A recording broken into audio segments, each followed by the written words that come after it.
Assalamu alaikum wa rahmatullahi ta'ala barakatuhu.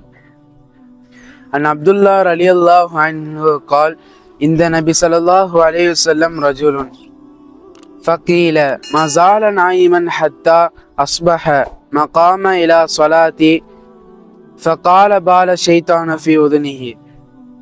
Abdullah ரலியல்லாஹு அன்ஹு அவர்கள் கூறினார்கள், ஒரு மனிதர் விடியும் வரை தூங்கிக் கொண்டே இருக்கிறார், தொழுவதில்லை என்று நபி ஸல்லல்லாஹு அலைஹி வஸல்லம் அவர்களிடம் கூறப்பட்டது.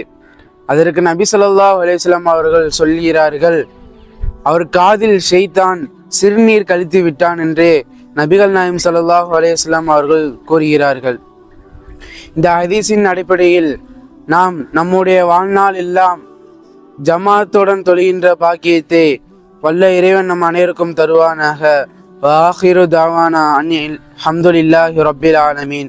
அஸ்ஸலாமு அலைக்கும் வரஹ்மத்துல்லாஹி தஆலா பரகாத்துஹு.